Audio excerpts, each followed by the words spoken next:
চলে এসেছি সানা কিচেনে হেলদি একটা রেসিপি নিয়ে।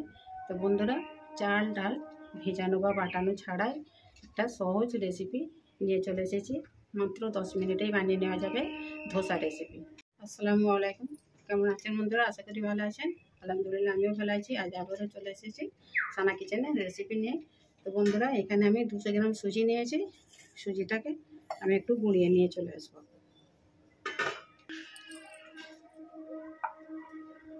দেখুন সুজিটা একটু দানা দানা আছে, ঢেলে দেবো। এবারে চা চামচে 3 চামচ ময়দা দিয়ে দেবো।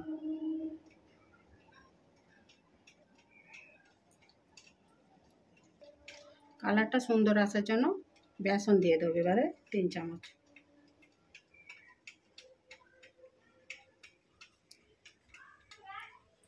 স্বাদ মতো লবণ দিয়ে দেবো, আর 8 চামচ চিনি দিয়ে দেবো। শুকনো উপকরণগুলো ভালো করে মিশিয়ে নেব। 200 গ্রাম সুজি নিয়েছি, তো তার জায়গায় আমি 100 গ্রাম টক দই নিয়েছি, দিয়ে দেবো এবারে। রুম টেম্পারেচারে থাকা টক দই এটা। এবারে ভালো করে এটাকে মিশিয়ে নেব।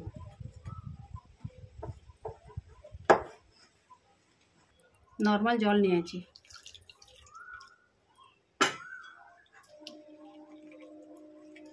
ভালো করে স্মুথ একটা ব্যাটার বানিয়ে নেব, যেন কোনো ডেলা ভাব না থাকে। দেখুন ব্যাটারটা একেবারে পারফেক্ট হয়ে গেছে, কিন্তু ঘন আছে। আমি এতে আরও অল্প করে জল দেব। এবার মেজারমেন্ট কাপের আমি 1.5 বাটি জল দিলাম। এটাকে এবারে 10 মিনিট রেস্টে রেখে দেবো। আর এদিকে বন্ধুরা, প্যান বসিয়ে দিয়েছি, ফ্রাই প্যান। ওতে আমি একটা চাটনি বানিয়ে দেখাবো।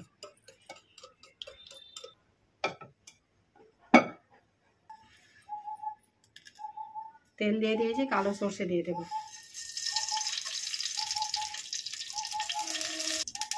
কারি পাতা দিয়ে দেবো। 2টো টমেটো নিয়েছি, দিয়ে দেবো।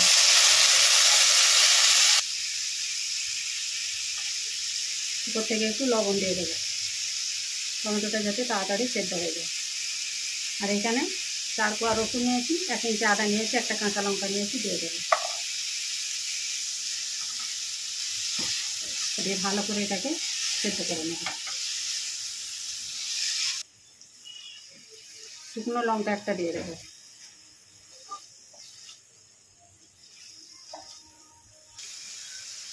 চাটনির কালারটা সুন্দর আসার জন্য কাশ্মীরি লঙ্কা দিয়ে দেবো 1 চামচ।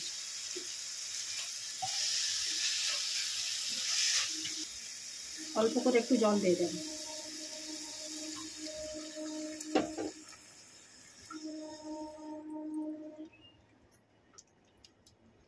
জল দিয়ে এটাকে চাপা দিয়ে সেদ্ধ করে নেব।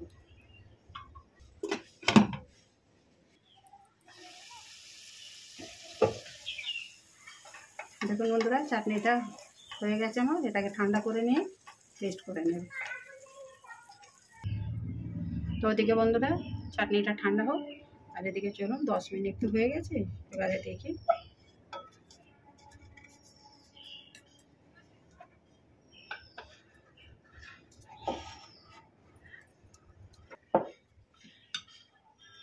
দেখুন ধোসার ব্যাটারের ঘনত্বটা পারফেক্ট আছে একেবারে। এবারে এর মধ্যে আমি এখানেতে বেকিং সোডা দিয়ে দেবো। একেবারে 1/2 চামচ দিয়ে দেবো। 1/2 চামচ বেকিং সোডা দিয়ে দেবো। দিয়ে এটাকে আবারও ভালো করে ফাটিয়ে নেব। তো চলুন তাহলে আমি ধোসাগুলো একে একে বানিয়ে নেব। ফ্রাই প্যান বসিয়ে দিয়েছি বন্ধুরা, একটু তেল ব্রাশ করে দেবো। একটা আমি সাদা কাপড় নিয়ে নিয়েছি, দিয়ে আবারও তেলটাকে মুছে নেব। এবারে এর মধ্যে একটু জল ছিটিয়ে দেবো। আবার এই জলটাকে মুছে নেব, ভালো করে কাপড়টা দিয়ে মুছে নেব। আর গ্যাস কিন্তু একেবারে মিডিয়াম টু লোয়েতে আছে বন্ধুরা, লক্ষ্য রাখবেন গ্যাসটা যেন একেবারে লোয়েতে থাকে। তাহলে এবারে 1 চামচ ব্যাটার নিয়েছি, দিয়ে দেবো।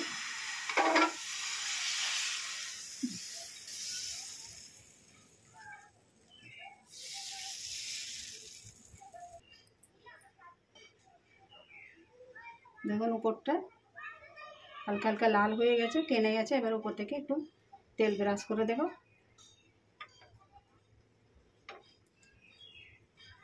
এখন কিন্তু গ্যাসটা মিডিয়াম টু হাইতে আছে।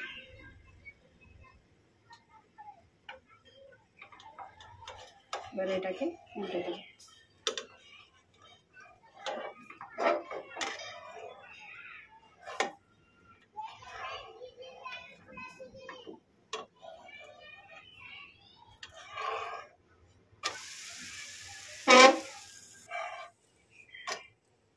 এখন আমি এইভাবে ভাঁজ করে দেব। এটা হয়ে গেল, তুলে নিই। দেখুন বন্ধুরা, রেসিপিটা আমার একেবারে তৈরি হয়ে গেছে। তো কেমন হয়েছে আমার এই ধোসা রেসিপিটা কমেন্ট করে জানাবেন, লাইক শেয়ার করবেন। আর নতুন বন্ধু হলে চ্যানেলটাকে সাবস্ক্রাইব করে দেবেন, যাতে আমার নিত্য নতুন ভিডিও আপলোড করলে আগেই নোটিফিকেশান পৌঁছে যায়। তো আজ আমি এখানেই শেষ করবো রেসিপিটা। আবারও আসবো সানা কিচেনের নতুন একটা রেসিপি নিয়ে। ভালো থাকবেন, সুস্থ থাকবেন। আল্লাহ হাফেজ।